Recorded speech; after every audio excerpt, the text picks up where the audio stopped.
maybe I very shortly describe what is the intention, or not, well, not the intention because I have a slide for that, but kind of in general, this given presentation is that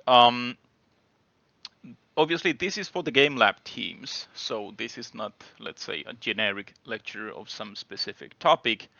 This is taking more closely look to your current situation and hopefully give you some insights how to proceed. And there's going to be a homework at the end of this, and thank you for returning the previous homework. I will try my best and go through these next week. In case you have something very specific to ask about the homeworks you did in the previous after the previous lecture, please send me a message, email, or Discord message, and I will get back to you. But to be honest, I'm currently pretty crowded with work to ship my game on the 4th of next month, which is in less than a week. So I'm pretty much focused into that right now, and I will return to these once I have that complete. So I haven't forgotten that, but I just need a little time to finalize the game. But that in mind, we will be taking a look into the verifying UX through playtesting for GameLAB teams. So I guess we're gonna go ahead and start. Are we ready, Jones?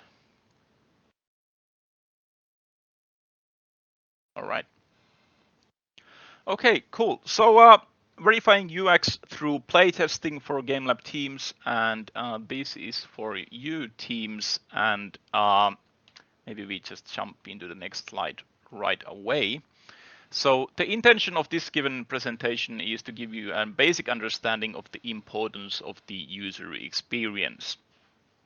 And also we're gonna start building a habit of arranging playtests, and also deliver important homework for teams at the end of this. So in a nutshell, that's the intention. And like I warned in the message that I sent to the GameLAB general channel, I said that this is going to be rather, let's say, experimental take on the given topic. Because yet again, I try to keep this very practical, rather than just waving my consultant hands and talking about stuff that everyone is amazed of hearing that, but after the actual presentation, no one really understands what the point of that and how to put it in action. So I try to keep these in a way of practical way that you will actually get something very specific out of these, and hopefully some tools and practices how to go forward. Okay, so, and I will also open the chat for this again, in case you have anything to ask during the presentation. You can drop your messages there, and I will get back to those questions right after I have a chance. But that is the intention. So we start off with the basic understanding of the importance of the user experience, and then we are going to be having some fun after that. But the main points of this lecture is that build something familiar from the core. What does it mean? Hopefully you get an understanding before we run out of time. And the test laboratory is 1 point, and the UX story time, which is the, well, I'm not sure will be fun part, but at least it's trying to be. And then we're going to be doing an evaluation for the UX story, and then take a short look into the UX standards, and then end to the homework part. So that is the next less than an hour of content for you that I've built. Okay, so let's start from the basics. Build something familiar.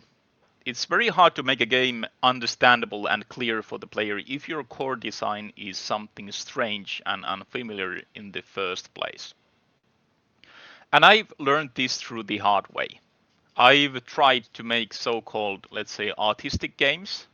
I like to name those artistic games because they are, from the core, something very, very unfamiliar. And it's a great idea to start building something that is totally unfamiliar for people and experiment stuff. But the problem with the given idea is that it is from the core so different that players who are considering of playing the game or purchasing the game or such, they don't really even understand what is the game about. It starts from the store page. They're looking at the trailer, they're looking at the screenshot, and they're looking at the description, and they are not sure what is this game about, what you're supposed to be doing and such, because it's so unfamiliar from the mechanics wise. And how this affects is that obviously the, let's say, Steam algorithm, if the game would be on Steam, the Steam algorithm would also be very confused that what is the genre of this game? Like, what kind of players I should be offering this game for? And what is the player base? Like, what kind of games they like and such.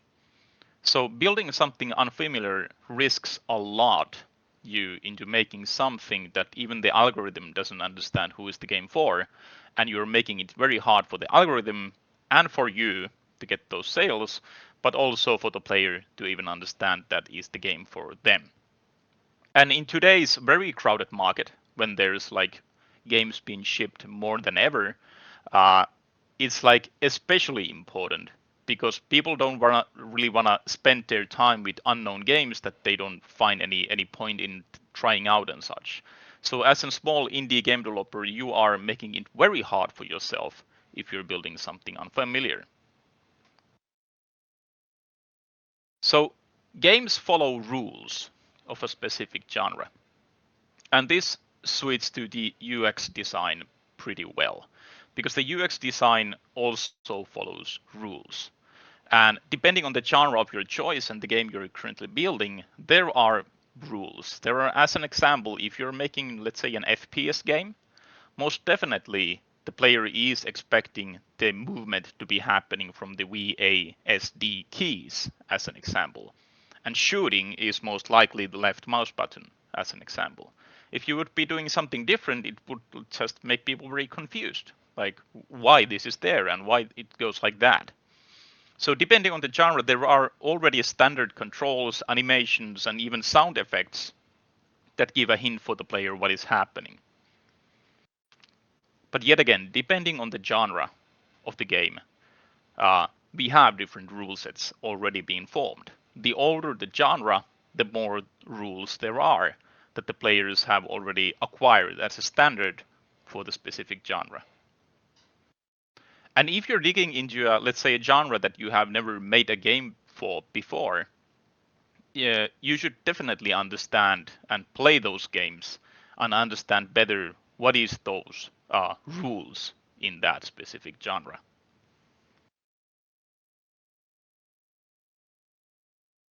It's a misguiding intuition. So in most cases, we just happen to do the systems and the UX the right way just because it feels intuitive. But at the same time, we forget some of the most obvious things. And that's basically what's happening in many game designers when they're building up games or in game development teams is that we don't really think why the things are built in a way that we are now building it. We just do it because it feels intuitive. But we should understand why we actually do that. And what are the reasons of this specific UX decision as an example for the game. How it can be misguiding is if we don't understand the core reason why we do this or that and why this rule is there, is that we forget that players who play your game have never played the game before. You obviously have spent hours, maybe tens of hours, maybe hundreds of hours with your game. You do understand a lot of the mechanics and the systems and the gimmicks and such that the game has built, but the player has no clue. And this is what we forget very, very often. We forget to put ourselves in the shoes of that player who startups the game for the first time. It just happens. It seems to be happening like very often, especially in small teams because there is no QA. The game is not being played by, let's say, largest group of players before it goes out. So it's just a small group of people who already know the game and know all the systems and such who play it before the release. And when it goes out, everyone is like, "What is this? I don't even understand what is the core mechanic and what is the like main genre of the game." So the core design table, we start to build something so unfamiliar for the genre that it would require a lot of teaching for the player. And this is what exactly what is happening in many of the games is that we may be building a game for months or maybe even years and put a lot of different features and systems in the game, and then we give the game for some, let's say, external group of users, and we notice that they have no clue what to do. But we have been planning to release the game within a month, as an example, and then we are like panicking, like no one understands what's going. Are the humans stupid, or what's the problem? And we start implementing tutorials for the already made game. Those can like be text boxes or pointing arrows and such, and it's just like ruined because the core design has been already built in a way that it's very hard to understand what is it about.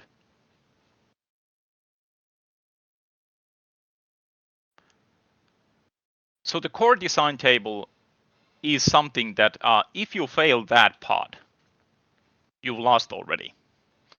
So you've lost already if the core design of your game has been misguided. It's very hard to start building tutorials for a game that is unfamiliar in the first place. And you pretty much have a big load of different kind of features that each of those features need to be taught for the player and how these function. And it would require almost making a whole new game to make all that tutorials and everything taught for the player in a right way. Or you just slap those text boxes there and put the arrows pointing on buttons and such, and well, that's not very a quality game. So it starts from the core design table. How do we know and make sure that we're building something clear enough? And now we're starting to get to the point. So test early, test often. So this is the verifying process of your core design. You're supposed to be testing it externally as often as possible, all the time, and after that, even more. Because you, as a game developer, you get blindfolded pretty fast if you don't really put this into an external, if you don't put your game to an external test and see how people react to your game. And it's kind of if you have someone testing your game and they have played it once, and then you update the game and give it them the same game to them again, I would say that that test is already corrupted because they have already some sense of the game because they have played it previously.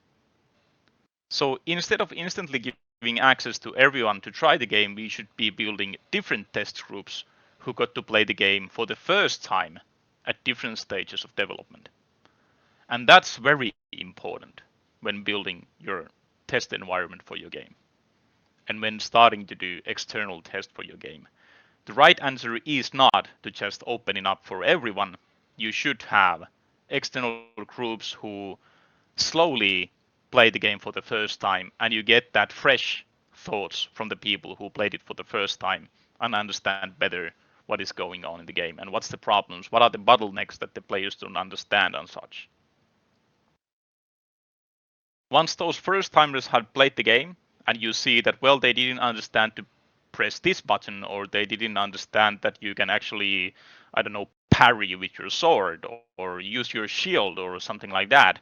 And then you do an update where you promote those features in the game and show more precisely for the player that you can actually use this shield right like this. And then you have a new group of players who play it for the first time and you see, are they able to use that shield, as an example.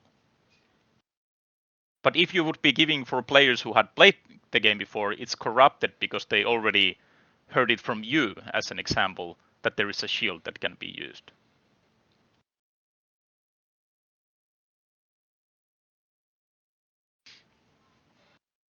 So the test. When you organize tests for your game, you should never give any kind of an instructions for the player.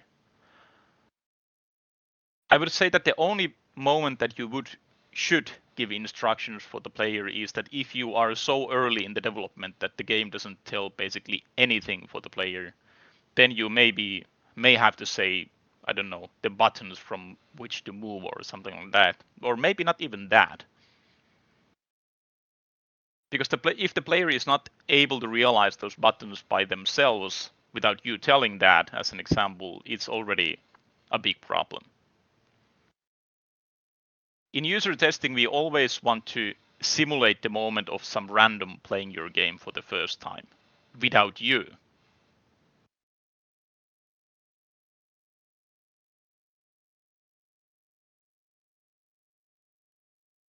So I tend to say this all the time when I put my game to test and sit next to someone and they start to play the game. They are sweating and thinking that am I good at it and do I know how to play the game and such. So good thing to say for the testers is that we are not testing you, we are testing the game. And that's precisely what's happening there. The player basically never makes wrong decisions. It's always the problem is always in the game. Like no excuses. It's always the game.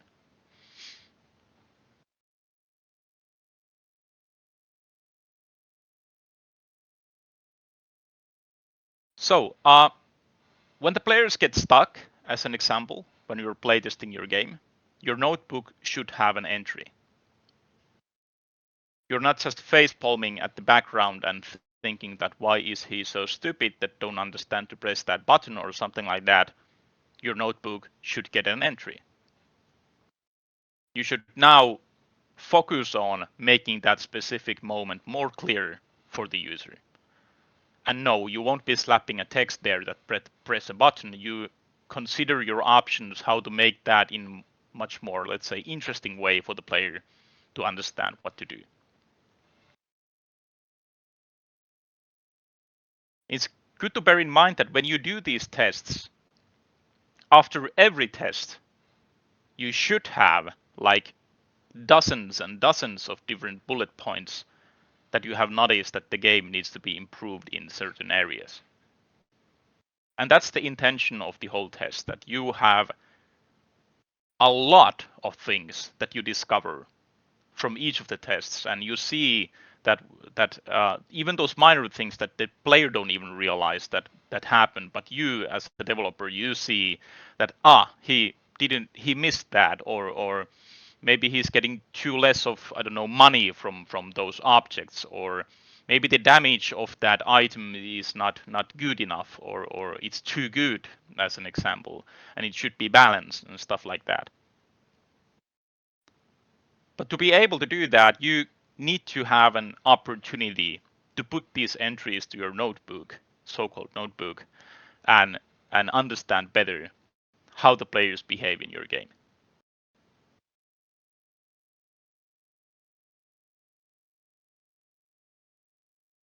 So let's take a metaphor here, the rat laboratory. Like rats, you can discuss with the rats. Obviously, you can try to discuss with them, but most likely they won't understand. All you can do is drop that rat into your puzzle and see if they can figure it out. And this metaphor is not too far from the realism when building your game. You need to make that puzzle so good that the rat will most likely get into the position that you want him to be. If there's a hole in the puzzle, the rat will escape. It will do something totally different that it's supposed to be doing. Or if you give it too much of, I don't know, cookies at the beginning, it's just lay on its back and be tired. And whatever are the problems that may occur. Please don't like really put rats in some places that let's just keep this as a metaphor. Jukka is asking that zero instructions doesn't mean zero information, right? So for example, you should still tell people this is a strategy game, this is a stealth game, since people expect different conventions from different genres. Well, obviously you can kind of offer the so-called store page description, that this is a game about rats where you are a rat and you try to escape a puzzle. Obviously you can like say the so-called store page description, but about the game mechanics and what buttons you use, and is there an inventory system where you need to collect some specific items and such, you shouldn't tell that. Because you're corrupting the test by telling too much, and they already have information when they start playing the game. So the only information they should have available is like, I don't know, the trailer or some short description of the game if it's in early stages of development, as an example.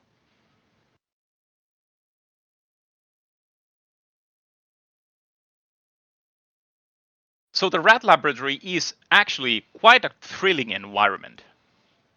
Like, at least for me, I find it very thrilling environment to see people playing my game.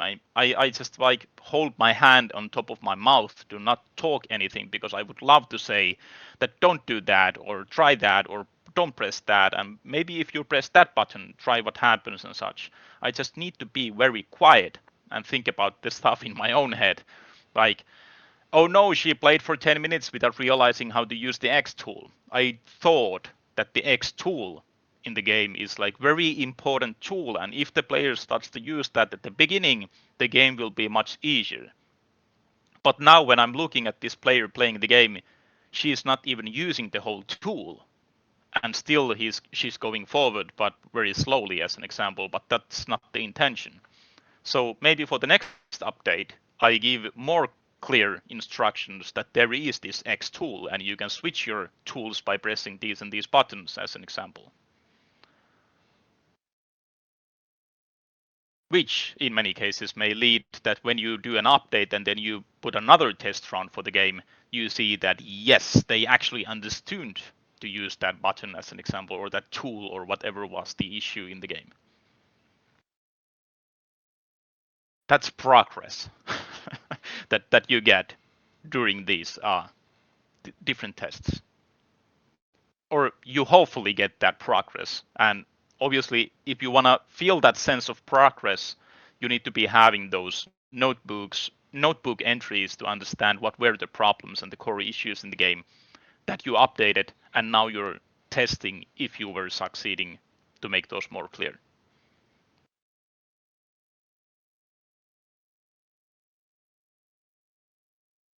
So playtesting, in my opinion, is the most crucial element of your game development journey, for which you start building a habit and structure from the start.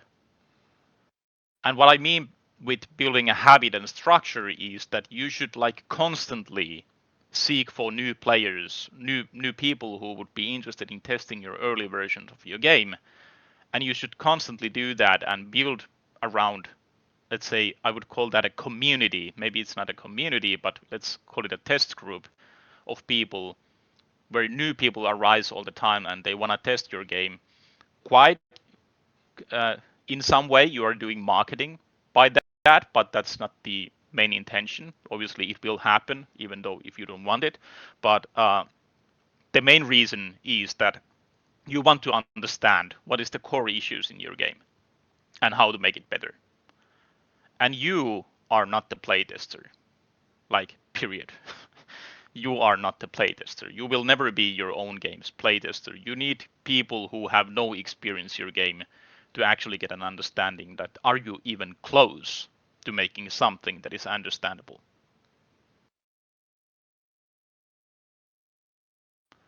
Alex is saying that if you just stay quiet in this situation, would it not be a waste of the test, since you have made a note about making it clearer to use this tool? Should you not tell that tester that you can use this, as they will play the game as intended? Well, obviously, if it's like totally breaking the game, like that they're not able to proceed and they're just like looking at you and with that, that asking face and such. Obviously, when they have kind of I don't know, surrendered that I don't know what to do. Obviously, then you will assist and such. But it's also quite thrilling to see like how people manage your game without doing what is intended. Like in some cases, you don't want to stop that by saying that, hey, don't do that, use that tool, because you want to see to the end, like, do they realize at some point to use that? And if they do, when was it? And you may actually discover like whole different elements in your game that you didn't even realize that maybe we don't even want this tool to be at the beginning. Maybe we give the tool for the player at this point of the game, as an example.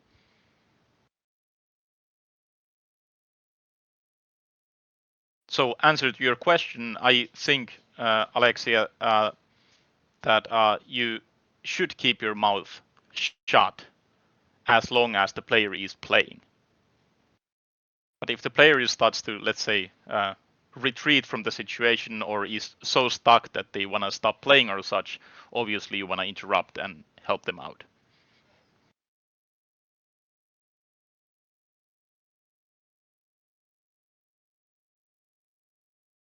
So in previous lectures, I talk about milestones.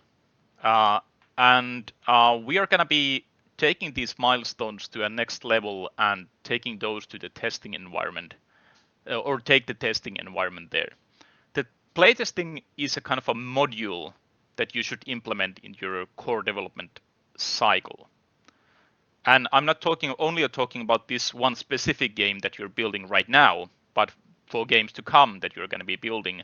Like from the get-go, start to understand that where do we get those playtesters and when do we organize tests, and start putting those into calendar like on the early days of development. It's not something that just happens randomly, that someone you, I don't know, are on a phone call with someone and you just happen to mention that you're making a game and they say that, well, can I test it? Yeah, well, obviously you can test it. It's not happening like that. It's not happening by accident, or it shouldn't be happening by accident. It's something that is structured and set to your calendar when it's time to test. And those tests are so important that those tests will also direct your development into some specific direction, depending on the outcome of that test.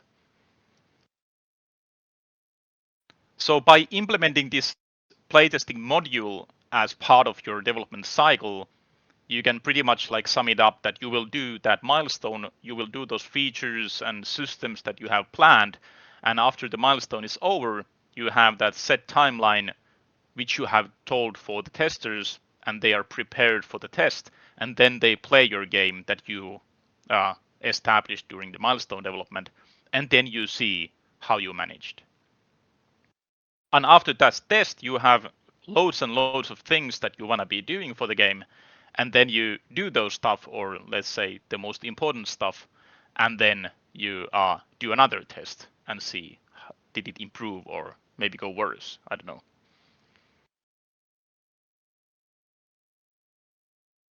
So every team in this GameLAB should have at least 3 milestones for the upcoming 2 months. After each milestone, you'll organize a playtest. And each playtest should have at least 3 testers. That's a very small amount, it should be more, but at least 3 testers who have never played your game. And I'm talking about like for every milestone, you have at least 3 players who have never played your game. So 3 milestones equals, I don't know, 9 playtesters in minimum. But I'm not saying that that's the goal, but you should have more. But in minimum of 3 players who have never played your game before. I will give more precise instructions for the homework a little later, but just to kind of make you understand what is the intention here. So you will be putting up these milestones where you have the goals that what you're going to be building for the game, and by the end of the milestone, you will have that playtest and those playtesters prepared to play your game.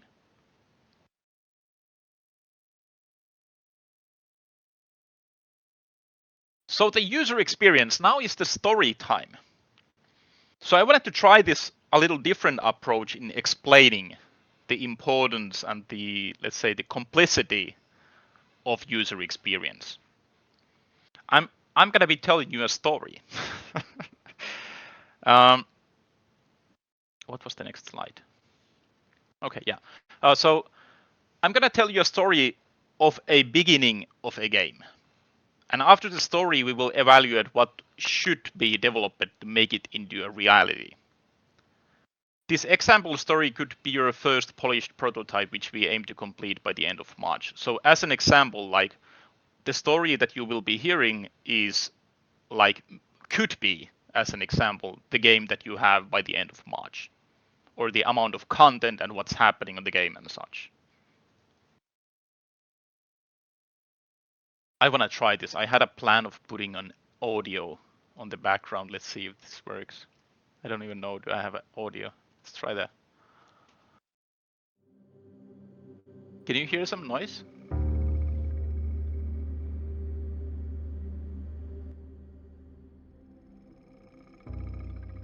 Okay, I will put it down the volume, like, because it's not supposed to be something like dominating this.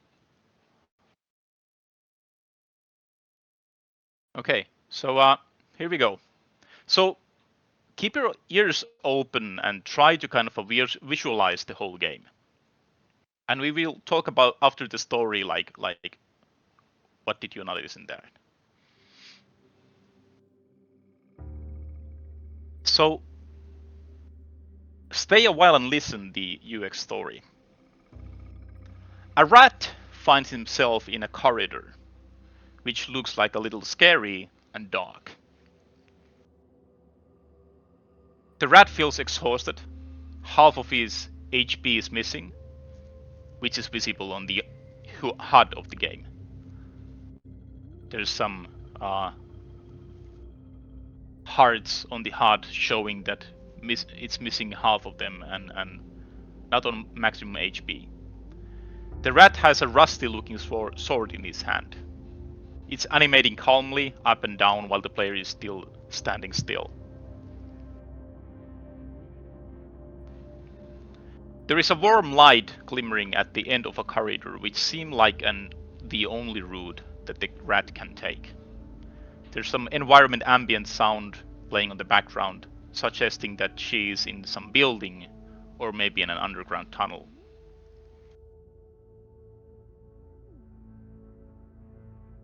Because the game seems like an FPS game, the rat tries to use the WASD keys for movement, and it works. The rat is moving now. The rat moves steadily towards the glimmering light. Footsteps playing while walking, the sword animating moves from left to right. Maybe the footsteps are echoing because the corridor is empty and such. The rat arrives at the end of the corridor, and the glimmering light was a cookie, and it tastes good. The rat feels energized by gaining the full HP by eating the cookie, and the cute yum yum sound was playing it, and the HP bar animates from its current state to full. Next to the cookie is a vase blocking the next corridor. The rat can't go around it, but still notices that there is something interesting at the end of the next route. Going through the vase seems like the only option because all behind him is dark, black, and cold colored.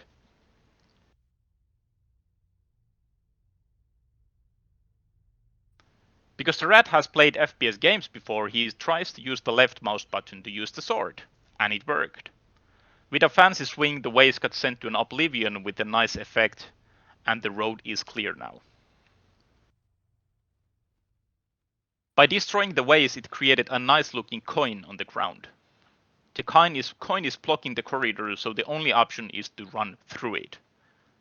This is to prevent the player from not collecting the coin.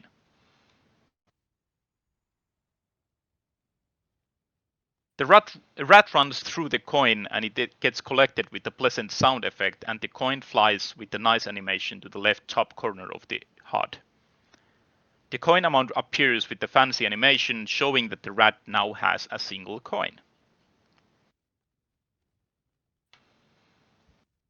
The rat is thinking then what to do with the coin, but decides to proceed through the corridor towards an interesting looking object at the distance.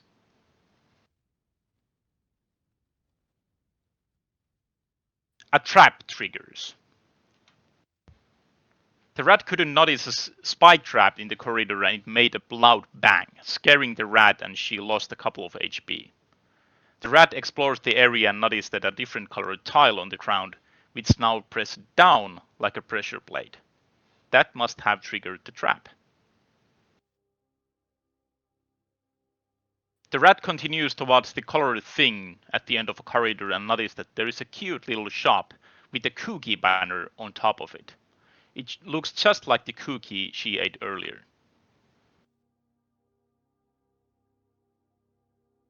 The rat gets next to a cookie dealer who is also a rat. When being near it, the UI information appears showing that by pressing E, the rat can interact with the dealer. It feels familiar just like in other FPS games, the E button. Because the rat is an introvert and don't want to talk with strangers, she's looking around for options. There is a metal door next to the cookie dealer. She proceeds to the door. The metal door is showing similar UI information when near it. Press E to open. And oh no, the metal clang is played and the door shakes a little and the UI element is telling that the door is locked. The text moves from left to right simulating the no head shake.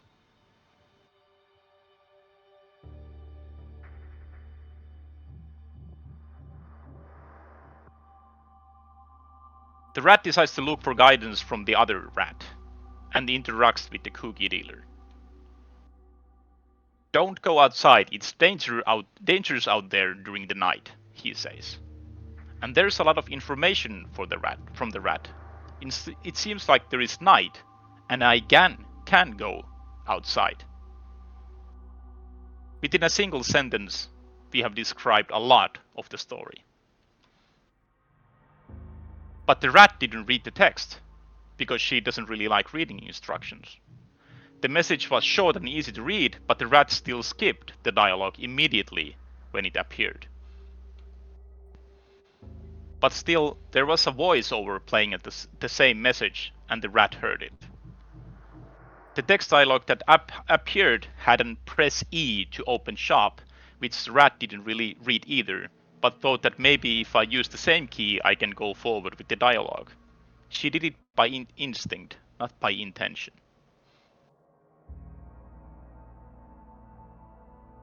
Now there is a shop interface open with 3 items on sale. A cookie, it costs 1 coin. A nicely looking crossbow, but it costs 10 coins. And the third one is an invisibility potion with cost of 5 coins. The items sound nice, and the rat would like to have those. But maybe she'll return to the shop to buy these items at some point. But right now she's focused on her survival. Because it's dangerous outside, maybe she'll need max HP. She purchased the cookie and gets the full HP from it, with the same familiar and cute yum yum sound effect on the background. The rat finds the sound funny and smiles. She closes the shop interface by pressing the close button, which is located at the bottom middle of the shop interface. Stay safe, the cookie dealer shouts when the interface closes, suggesting that there is a danger waiting for her. She looks to the closed door and it's now open, revealing a mystical looking silent forest where everything is as big as the world would look in the eyes of a rat. The rat runs forward. The running locks, disabling the user controls, and the rat continues to run towards the forest while the screen fades black. End of a first playable appears on the screen.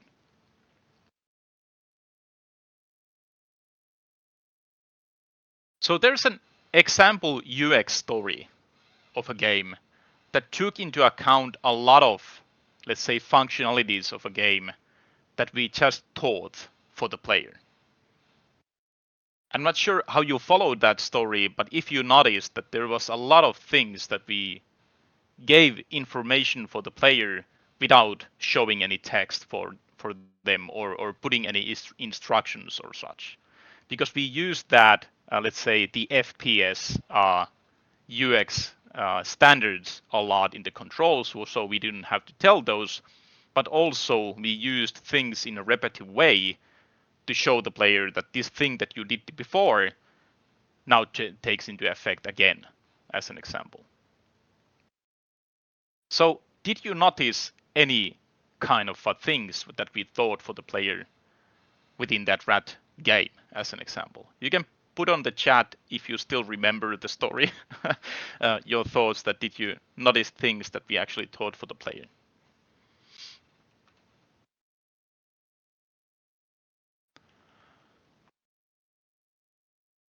If we go it very fast here,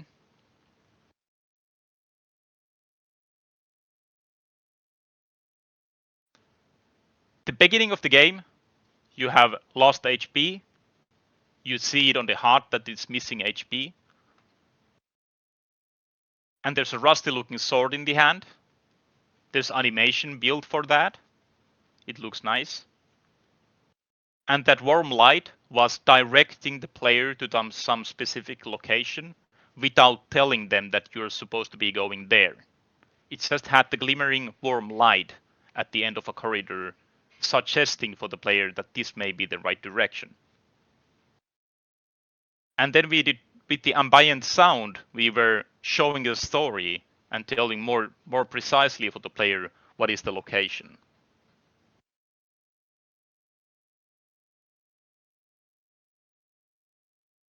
And the movement, it's using the traditional keys for movement.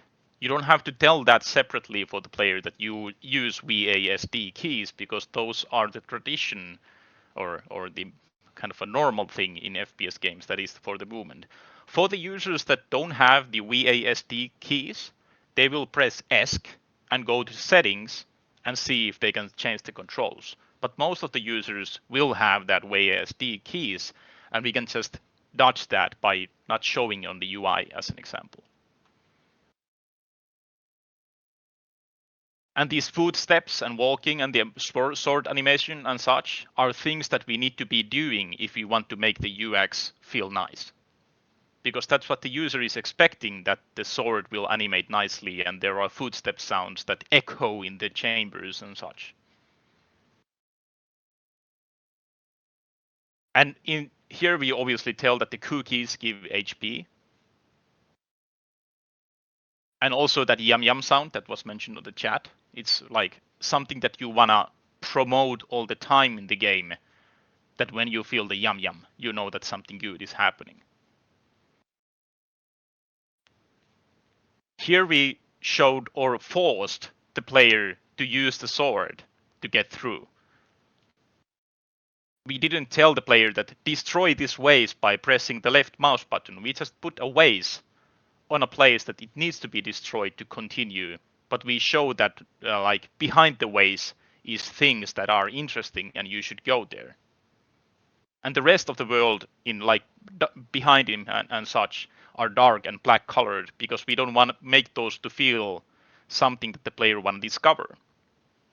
Because if there would be, I don't know, a candlelight somewhere in the room or such, the player would go there and start looking like, is there something here? And that's not what we want the player to do. So don't put candlelights in places that that you don't want the player to visit. The left mouse button for shooting using weapons, and also the coin, that you can actually have coins. There is like a currency in this game, and you have one of those. Sound effects, we need to remember that these nice sound effects for things and animations, then when things appear they come nicely with some popping animation and such, are very important for the user experience part. And when we give that coin, it gives the hint for the player that there will be something to shop and buy. And obviously that triggers us to thinking that I wanna start like collecting these coins and see what I can purchase and such. And it gives an illusion for the player of some end game that is going to be happening, because now I can collect coins. Maybe there's something I can buy with something with these. So it gives expectations for the player, which in many cases promotes the player in continuing to seeing what the game has to offer. The trap triggering, basically showing that you can dodge these traps if the player stepped on that. Maybe that's optional for the player to do that. Maybe he can go around it, but we put the level design in a way that most definitely he will step on the pressure plate. Just because we want him to lose HP and show that there are traps like this in the game. And this cookie banner, it's already familiar for the player. He saw it previously, but now there's a cookie dealer. So maybe it gives HP as an example. It's kind of already repetitive with the cookie team. It's coming all along with the theme for the game, like suddenly that cookies are part of the game. And when someone talks about the game, it's the rat game where they eat cookies and such. And you're starting to build kind of a brand for the game through, as an example, with cookies on it.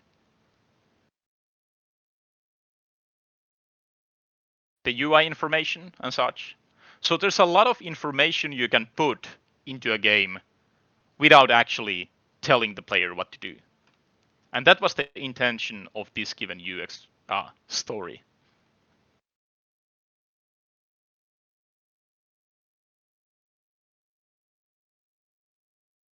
So it's not only about the assets and animation and effects. It's about the planning how we introduce the mechanics and systems for the player in an interesting way. And that's hopefully what you got out from that UX story, is that you need to be actually using time to think, like, how do you introduce the stuff for the player or the person who has never played your game before, by not giving some big wall of texts and such, and expect the player to actually be reading those. That is half part of the game, that you introduce those features for the player, and it's your job to make that interesting.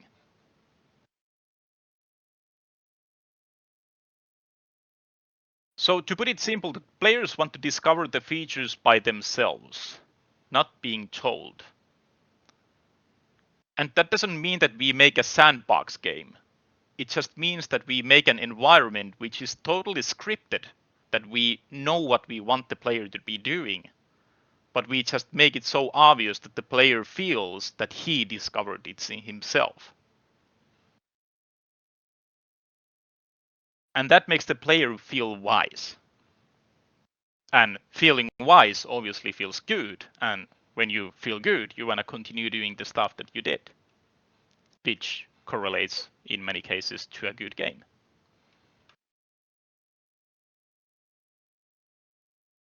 So if you think about it, everything in that rat game example would have, if it had been non-FPS standards, we would have to teach everything for the player from the scratch. Like if the movement is something different than the WASD keys, as an example, we would have to teach that for the player. We cannot forget that.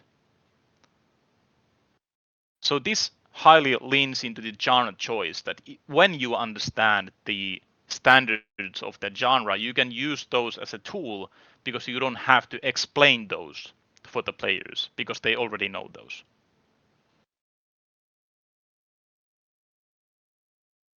When you pick the genre for your game, be sure to understand the standards of that specific genre. These standards will not only streamline your development, but it will make it much easier for the player to understand your game and to get excited in seeing what the game has to offer. But if they're struggling from the beginning and finding it very hard to understand what to do and what's the intention, and is there something that's going to be happening in the game, it's very hard for them to keep being interested and stay interested for the game, let's say after 10 minutes of gameplay, as an example. So this light introduction to UX should have enlightened you to thinking that we want to make a game where the core design is familiar for some specific users of some specific genre. And we want to follow the UX standards of that genre, and we want to reserve time in thinking, how the game introduces the game features without telling the player what to do.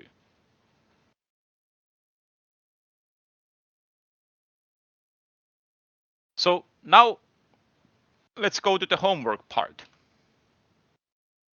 So you will be forming your own testing plan and milestones within coming week. The first polished prototype need to be complete by the end of March. That is our, let's say, hard deadline that we don't want to miss. By the end of March, we will have a polished prototype. We're going to start settling deadlines to ourselves in which we aim to build our game within 3 milestones. I'm not giving you any exact dates how long these milestones are, but I would highly suggest that you have at least 3 milestones for the upcoming months. So you'll determine how long these sprints are for each milestone. The homework: gather at least 9 to 12 people who would like to test your game upcoming game versions. These people are divided into 3 batches. The batch 1, people who have some experience in game development and or early playtesting. Batch 2, people who don't have any experience in game development but do play games. And batch 3, people who don't even play games. And the batch 3 is, let's say, a joker card in a way, because we want to see how people who don't actually have any clue what to do, can they still do something in your game. It's kind of the hardcore test to see that even, as an example, a child, can they still do something in your game? Though I think like children is much more dedicated into testing stuff and figuring it out than adults, but anyhow, like people who don't really even play games are a very good test group, because they don't understand anything and the game needs to be able to show that even though they don't have any clue. And these batches are set to 3 deadlines. And these 3 deadlines are the first prototype. So the batch 1 will play the first prototype, because it's a very early version of the game. There's not many instructions. The game may be confusing and incomplete in many ways. So we want to give that kind of a prototype for people who have some experience in game development and early playtesting, because they are more familiar that the game has some issues at that point. But the batch number 2, they are much more demanding already. They don't understand if the game is incomplete or such. They're being very, let's say, honest in a way that if they don't understand, because they are gamers, they don't understand the gimmicks in the background or the system mechanics and the designs and such. They just want an entertaining game. So that's the first playable that the batch 2 will be playing. And the deadline 3, a polished prototype. The UX is polished and the game feels nice, even for a player without experience in such. That's for the batch 3 players. So every batch has around 3, hopefully more, testers.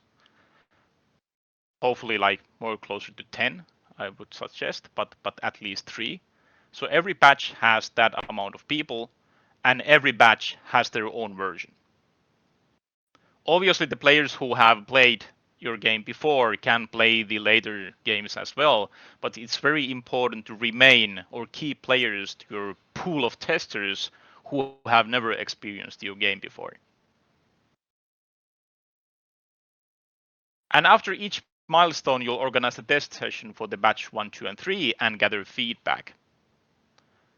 If these are live sessions, if you have friends around like who can play your game, if these are live sessions, you can obviously just stand behind them and make notes. But if this is a remote session, you need to ask the person to either stream the gameplay or record the gameplay.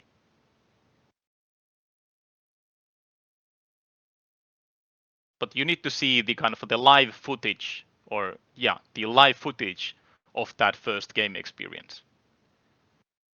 Because I'm telling you, it will tell you so much of your game. What are the issues and such.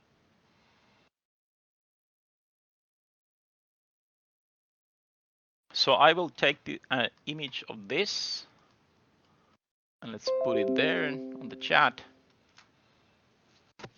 Is there any questions or thoughts for the homework?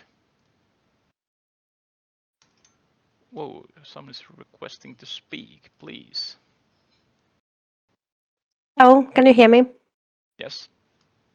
So I would like to offer an easy way to get the batch 1 testers. I run a game dev workshop with 10 people who have a little bit of experience of game dev.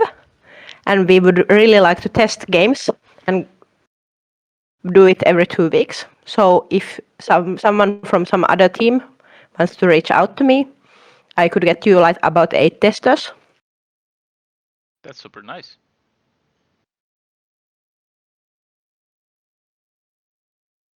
Yeah, be sure to send a message to Riikka if you have problems in getting testers. But every team should have those batches and check their background. Like Riikka mentioned that the batch 1 is very good, like the people that you just mentioned. But for the batch 3, as an example, you actually want to get some people who don't have basically any experience in playing that kind of games or such. And the intention is not that you want to see that are they entertained in the game. You just want to see that are they able to go through it and understand what you're supposed to be doing in the game. Yeah, thank you. Thank you.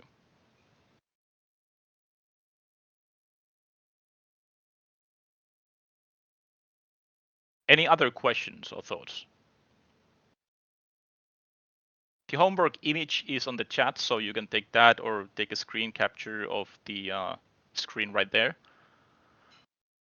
But the deadline for this given homework, give me just a sec. I make sure that it's not overlapping with. There is the prototyping. So you will have the whole week next week for this, and we will set the deadline to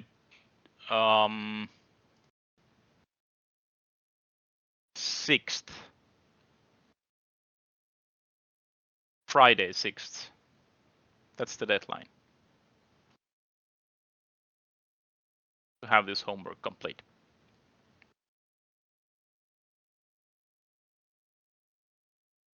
Yes, deadline for the plan is 6th. So next week's Friday.